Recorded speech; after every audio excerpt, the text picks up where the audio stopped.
shows that actually, like, sometimes it's just a moment and it's quite nice to actually just experience it rather than capture it.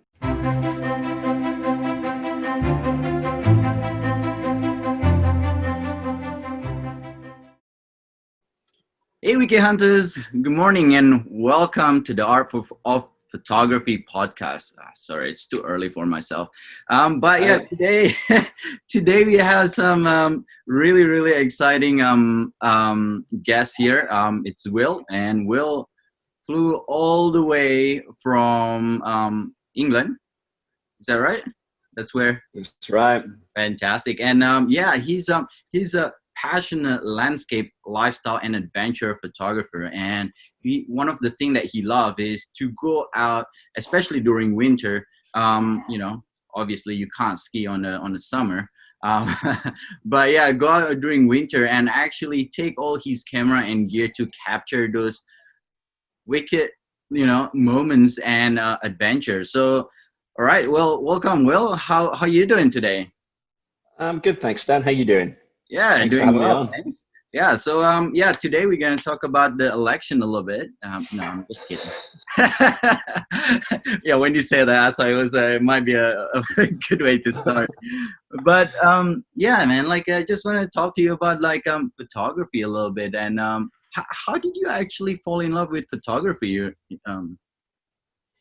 So I think for me, I got it originally from sort of my grandfather and my father. Both of them had a passion, whether it was shooting film and slides back in the 50s through to the 70s. Like I grew up looking at old photographs that we'd sit and have movie nights. But that entailed me sitting with a bag of chips and looking at 500 slides that my dad took in Greece in the 70s, and just sort of realizing when he had hair and a beard. So I think it maybe started there, and then as I got older, I actually used to start using my dad's equipment. He's always shot with Nikon ever since film, so I got a feel for that and the usability within my hands and everything, and that became just what I was used to. And then 2016, I just got back from living in Austria, where I've been using one of my dad's cameras. I was like, right, it's about time I should probably stop mooching off him and get myself a real setup. So I purchased my first DSLR. It was the best I could afford at the time. I bought my D750, so full frame Nikon, and yeah, went from there. Went straight to Iceland on a trip with family and started shooting. And yeah, just like for me, I've always been into sort of hiking and backcountry and skiing and everything. So it was a nice fit to be able to just sort of, for me, create some memories really as to specific situations I'd be in out in the wilderness, and it just sort of developed from there really. So do you ever learn from your like dad, like how to use the camera and get into photography, or do you pretty much self-taught a lot of these skills? I would say I definitely picked up some things from him. He certainly has an eye for it. His eye is definitely different to mine, but even looking at his shots that developed as he started moving from film to digital and his cameras got better, like I could see things like rule of thirds that just he did without even thinking about it, which I suppose translated into me as just to how I viewed photography to be, because that was my direct influence. But yeah, I mean, a lot of the skills I think is something that you develop over the time. We're all still learning. Only this week I was learning how to do a new blending mask style for ski photography, which I've never tried before. But I think that's the beauty of it, that you can continually develop on layer upon layer. It's just like a stack of pancakes, and everybody just wants more. So you just got to keep sort of racking them up, and the more you get, the more you fall in love with the art of photography, I think. Yeah, no, for sure. Like yeah, the reason why I asked that was it's actually quite funny. When I started, or before I started photography, it was the same. My dad and my uncle is really into photography, and I didn't think I would ever get into it. And I used to always like, you know, every time they say something about photography, I'm just like, you know what? It's like, that's something I never got into. And yeah, here I Hmm. am. I found myself inside photography world. So it's really funny to see that. Yeah. So That's what, what, what makes you, what makes you love adventure, landscape, and lifestyle photography compared to, you know, any other photography like portrait, for example, or wildlife, etc.? um, I would say for me, probably one of the biggest things is there's no outside pressure from anybody else. You're not having to meet anybody else's expectations, which I think can be a really hard thing. I've helped a couple of people out with weddings or portraits, for example, and the only person that's going to moan at me if I take a lifestyle shot out might be my girlfriend, and she'll be like, "Oh, you know, you didn't really take me well from that angle," but like I can kind of deal with that feedback. But I think when it comes to somebody's big day and they're spending thousands of dollars marrying somebody, hopefully for the first and last time, you want to make sure that that day is perfect for them. And you mess it up, you mess that one moment, then I think that's definitely a lot of pressure. So for me, like always being in the outdoors, like my mom and dad used to hike me around as a child, whether it was in a backpack, and then as soon as I could walk, they were carry your own lunch. That's it, go on. So I've always been involved in sort of being in the outdoors, and it was a nice parallel to be able to sort of marry up and uh, blend two hobbies that I actually always enjoy. But I would definitely say that that's the main thing. The only pressure that you're going to put on you, like sort of into landscape and adventure photography, is yourself. The worst case scenario, you're like, right, walk back up, do it again. Like, obviously, there's challenges with light. We were just discussing about sunrises and sunsets, and that's definitely when you need to be a little bit more dialed in. But if you're just going out for a hike and if you get some shots, you get some shots. I think that's it. You've just got to be content with the fact that you're out in the outdoors and you're enjoying yourself. And if you capture an image, perfect. If you don't, then don't try and force it. Yeah, that's great. Like, I think that is the big thing about photography. You know, to be perfectly honest, like, you know, ever since I kind of take this more professional, and like, you know, I want to make money off photography. Like, there was time where I was pressured to like take a certain photo, and it was like, you know, just like, oh, you gotta get out and get this perfect shots. But you know, we all do it because we enjoy it, isn't it? Like, we do it because we love taking photo. And Mhm. at the end of the day, like, sometimes you just gotta shoot for yourself. So I'm glad that you say that. That's totally resonates with me. Yeah, that's cool. And I think the fact, yeah, so no, go ahead. now you go first. It's all good. Yeah, I was just going to say, like, for you, obviously now you're introducing your online platform and everything, and there's a pressure to create sort of content on a regular basis for your Wicked Hunters. Do you find that that makes it more difficult for you to stay genuine? It's not in a personal level, but in terms of your photography, or that you have to always focus on creating new content and something different? And are you having to almost sort of create that, or can you just go out and find these moments that just kind of happen?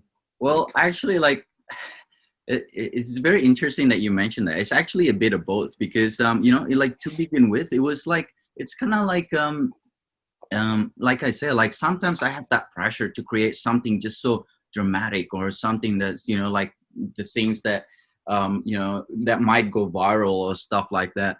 And there was a stage where I was actually into that process, and I was just like, man, I'm gonna burn out soon. And I kind of take that back a little bit more, and I was like, wow, you know, this is crazy. I like photography because it was like a time between that I have between me and the nature and my camera. It was like a meditation almost, right? So Mhm. when I kind of realized that, I go back a little bit less about trying to fit that expectation, and more about, you know, it's like, I'm just doing it for you know, for the love of it. And if people kind of know enjoying that process in my photography, and in in my kind of business venture, then that's okay too, because I definitely can't. The one thing that I realized was I can't make everyone happy, right? But That's it. luckily, The sooner I you like. realize, the better. Yeah, exactly. It's like I just gotta cut my losses. It's fine. But it's because the thing is, just like yourself, I love to go out and shoot. That's my passion. No, exactly. Always on the computer editing, or always on Instagram, kind of like posting. So there is a little bit of balance there. That was definitely a hard balance to find. So like, man, my internet cannot keep up with me backing up my files, because every time it's almost finished, I have like 300 photos. It's like, this is never end. But yeah, no, Mhm. that's a great question. So what, like, like I see like some of your like latest photos. I mean, like here in the Rockies, all the ski hills starting to open, which was amazing. And man, Mhm. that photo is from your from the opening of both Norquay and Lake Louise, was just spot on. I like that shot Thanks, with man. Brundle at the background and stuff. So what how do you get inspired on this? How do you vision this shots and stuff? Um, I think a lot of it is just exploration of the mountain itself in terms of actually being here as a local. I mean, this is my fifth winter in the Bow Valley.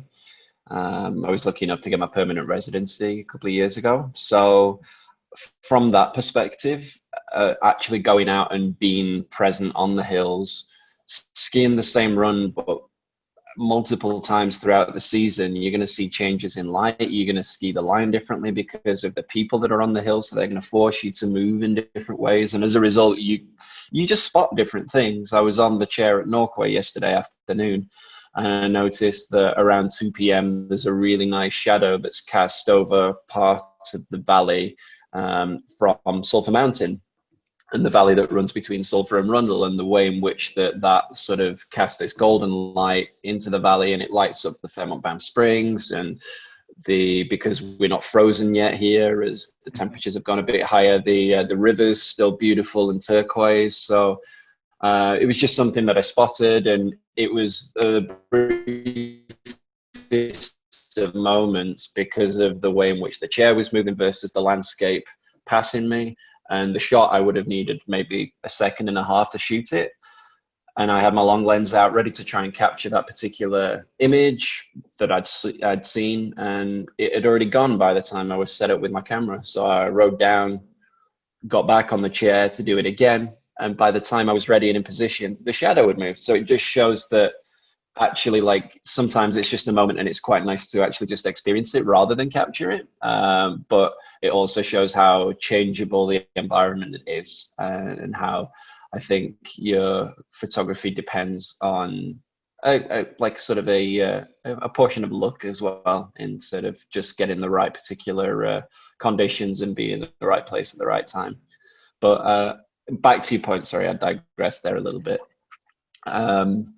But I actually am on the Ski Big 3 ambassador team. So I've been on that for 3 years now. So the partnership there is that they give me the ability to ski here in the Rockies. I get a ski pass for that. And in exchange, I help them create engaging content to showcase the best of the Rockies, and part of that ambassadorship program is to really just try and sort of engage people with things beyond just the let's hook backflips, which I posted backflips the other day, so I can't say anything about that. But just the all-encompassing nature of the Bow Valley, and whether it's families skiing with young kids doing it for the first time. We had our friend out with his 7-month-old on the slopes the other day, and being able to capture that kind of moment, which is, it's never going to sort of be engaging content as far as Instagram is concerned, but for them in that particular moment, that's a moment they're never going to get again. That's the first time he was ever on skis, and being able to send that to a friend and just show the progression. So when he's 18 and he's sat watching movie nights with his dad of photographs of them skiing back in 2020, it'll be, that'll be a moment for them. And that's a real big part of it for me, just being able to sort of capture people and make them sort of happy in terms of that they've got something to be able to show for what they're doing here in the Rockies. So yeah. Oh, awesome. Like totally. Like I mean, like a lot of us, especially landscape photographers, or people who just got into landscape photography, think that we need to go to a different place to be able to capture all these different beautiful photos. But you just point out one of the most important thing is that the condition around us would change, and you could take advantage of that if you just open your eyes and appreciate surrounding you. It doesn't always have to be the sunset, like the dramatics. Like I probably should say the same as like I just got a couple of dramatic sunrise and sunset, so I can really say about that. But like here in the Rockies, I'm a horrible morning person. So like when I go for a sunrise, yeah, right. So I almost never go for a sunrise, and sunset is a lot more difficult here. I find it because of the mountain range, right? So like exactly. I have to do something like even though during the day, just find the beauty around the area. And also, it doesn't always have to be the big landmark. Go look deeper, right? Like you say, like like you might be out there shooting action photography with your friends who's skiing, but your friend was there with his baby, and then like you capture that moment, and you basically preserve that for the rest of your life, as long as you don't lose the photo, obviously. Yeah, exactly. Yeah, that's amazing. Yeah, I think it's it's that's partially like having a selection of, as I'm sure like carrying so much in your backpack. I mean, I've got my backpack here with me because I just thought this might be a handy thing to be able to sort of give people an idea. That was going to be my next question, so that's great. Well, there you go. Okay, so let me ping this down a little for you, and then you can get an idea. Okay, so D750 with a Sigma Art 24-70. So that's work. That's generally amazing, really beautiful for videography, captures beautiful bokeh for doing portraiture. I especially like it for the point of view of when I'm shooting at the longer end of this at 70mm. You can really capture ice crystals when people are skiing, and I feel like the color rendition that comes through from this is probably my favorite of everything that I have, even compared to the Nikon stuff. So that's generally what is on my camera all the time. 24-70, like damn, Sigma got big lens. I know. And then I have this is my least used lens for ski photography, but it's a 14-24, so super wide angle. Really nice sun stars from this. I mean, it's amazing for low light conditions. This tends to be what I would use for most of my landscape photography, especially if I'm doing like focus stacks, because I find that the plane of focus is really shallow, so it allows me to do a 15 image stack and create really crisp images, perfect for blowing up and printing big. And then my 70-200, which is a Tamron G2. I actually bought this just before we got hit with COVID because we were going to Nepal, and I wasn't happy with my sort of adventure photography lens, which I had, which was a 28-300. I was seeing flaws in the images, and as nice as it was to not be carrying 10 kilos of camera gear and just to be carrying 3, I was like, well, I'm still carrying 3 kilos and I'm not happy with the images, so let's just add an extra 7 and make sure that I'm actually happy with sort of what's becoming. But I mean, this is an absolutely beautiful portrait lens. the compression I get with this for doing mountain shots with skiers and bringing everything into sort of a bit more of a compressed perspective is beautiful.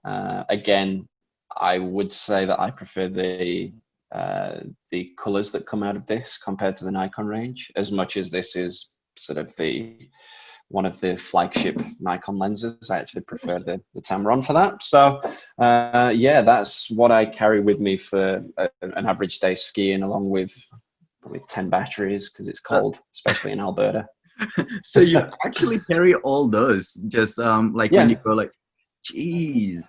Exactly. So this is my ski bag, and then it's 70% camera with a little bit of extra for layers and food.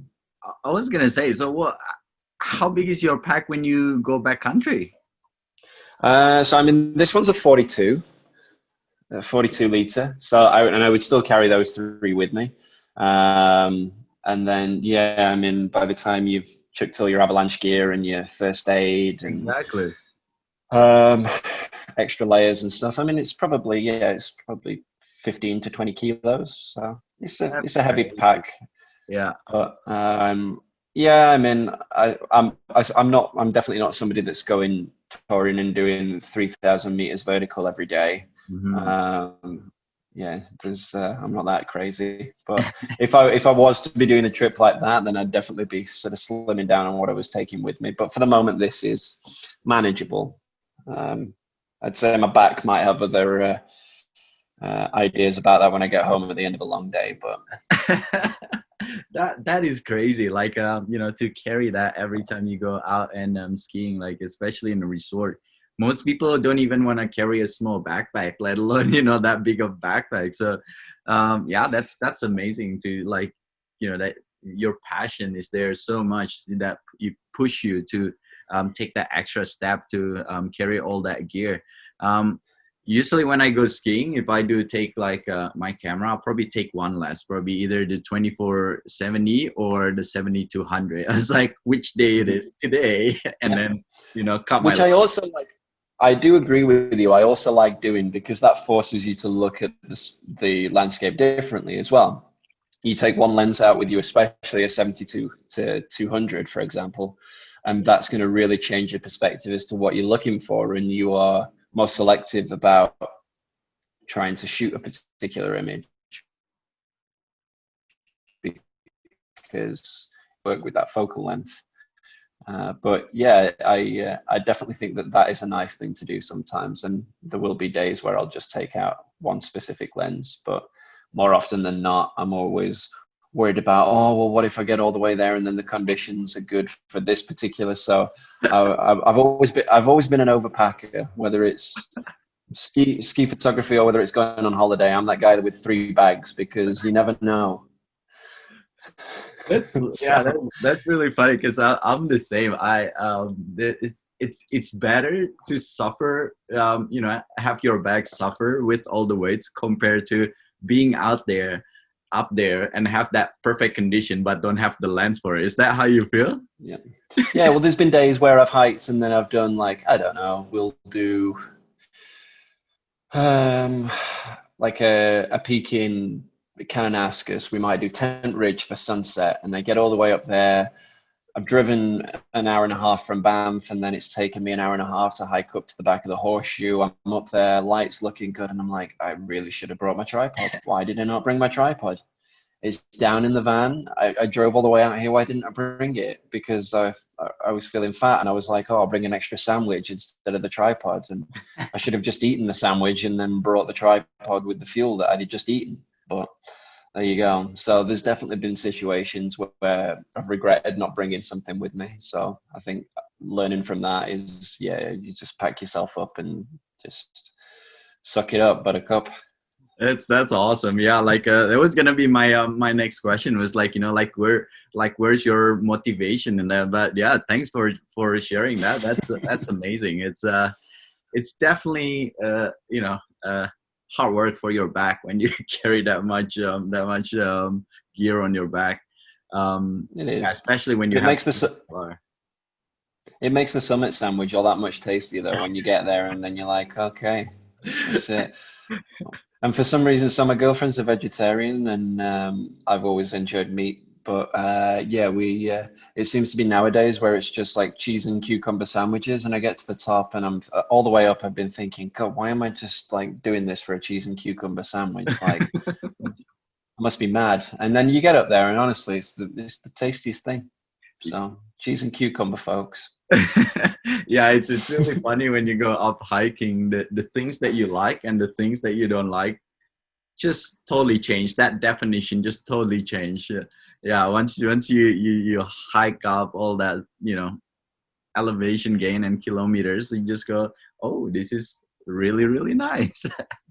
Well, the amount of times that you're spending out in the mountains at night, whether it's shooting aurora and the Neowise up on Tent Ridge, or going up on the Tower of Babel and shooting astrophotography, like, what's your go-to sandwich? I actually don't usually even bring sandwich. I usually just go Cliff Bar.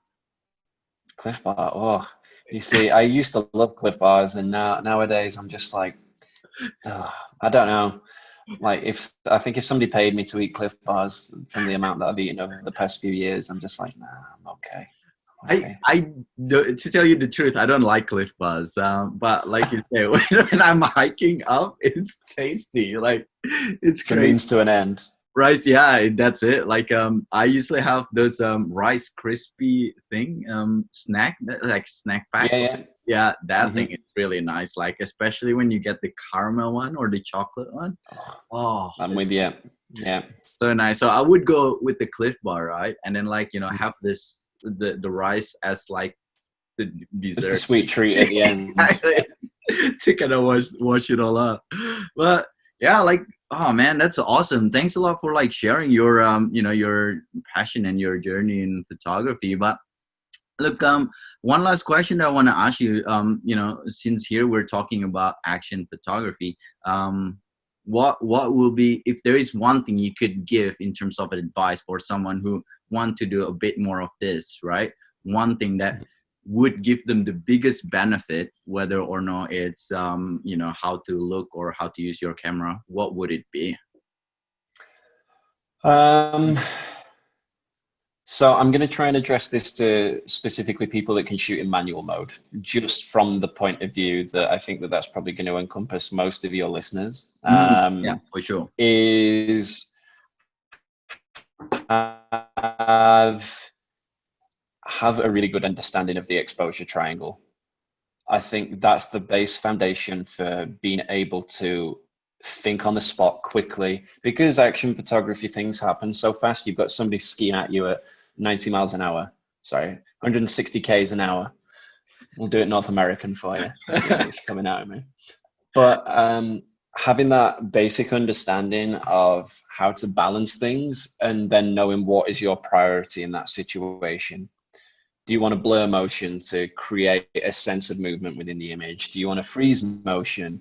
So first and foremost for me is always shutter speed when I'm shooting ski photography. Yeah. Then depending on the lighting conditions, I will choose my aperture. I like it, if I can, to try and shoot at 2.8 just for the pure look of the image.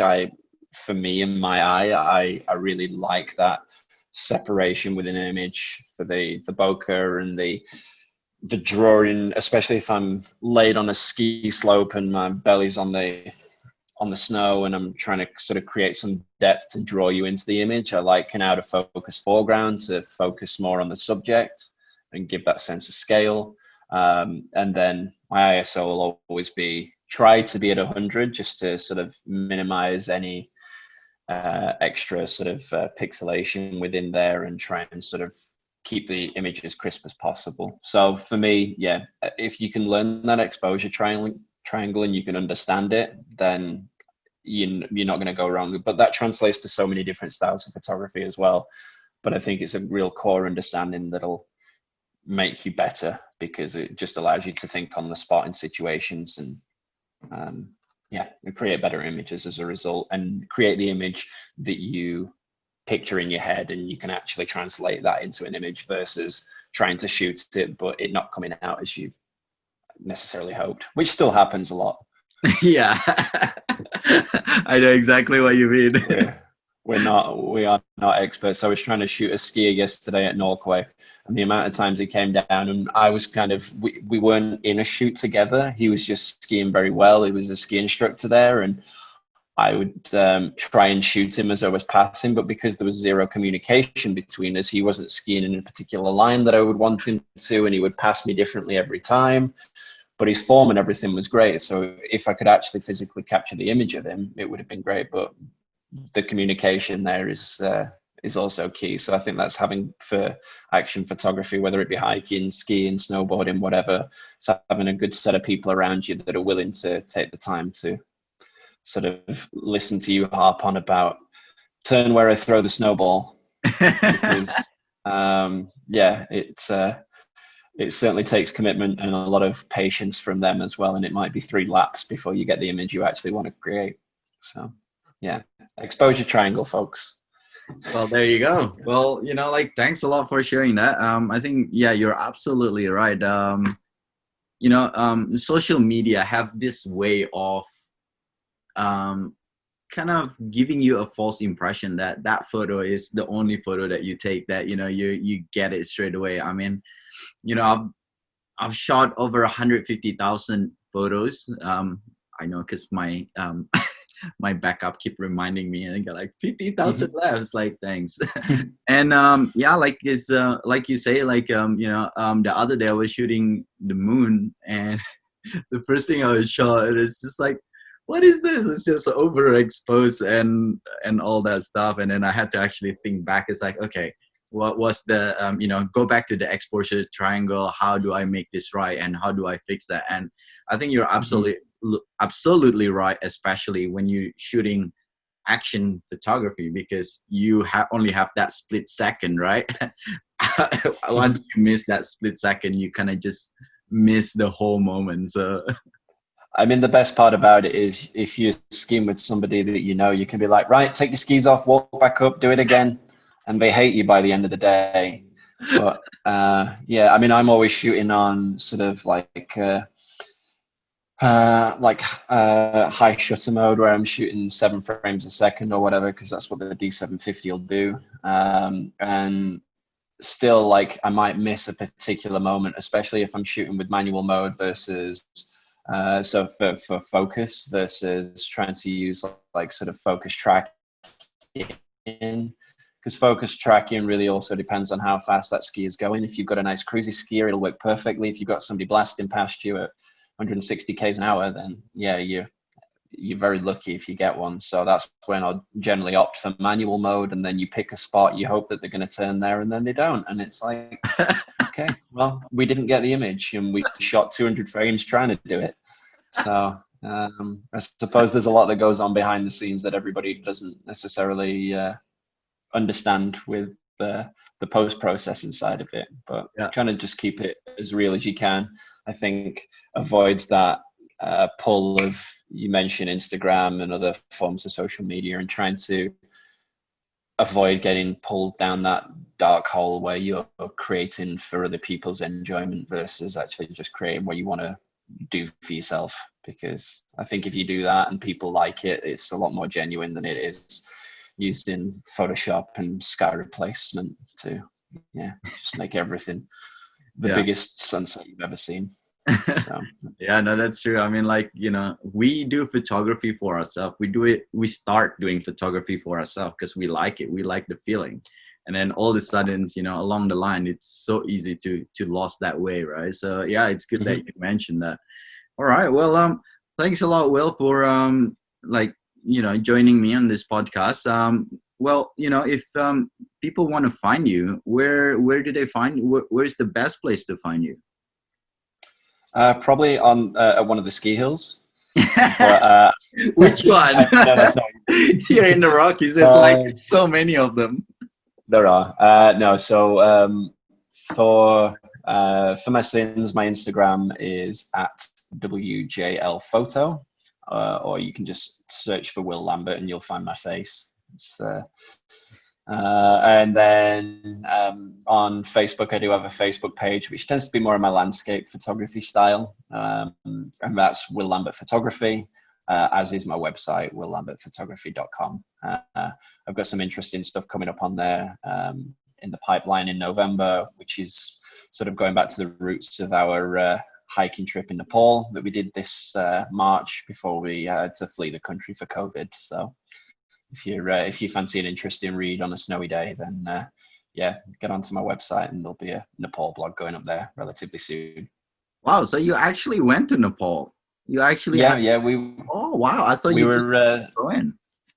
no, we were at Everest Base Camp when they told us that Nepal was shutting its borders in 2 days and nobody was going to be let in or out, so we had to flee the country. So that's maybe a chat for another day. Jeez, that is insane. Wow. Okay. Yeah. Well, we're gonna wrap it up, but Will, thanks a lot for joining us, and look, for all the listeners, thank you very much for listening, and just remember, don't forget to take photo for yourself. As much as we like to get the likes, I never really, I don't really say that, don't go for the likes, because you know what? I like the likes too. I like that, a sense of, Put that on a t-shirt. Exactly. I So like likes. that's okay. Like, do for the likes too, but just don't overdo it. Have a little bit balance, and remember why you take photo in the first place. All right. Well, I'll catch you guys next week, Weekend Hunters, and hopefully you guys have a good week.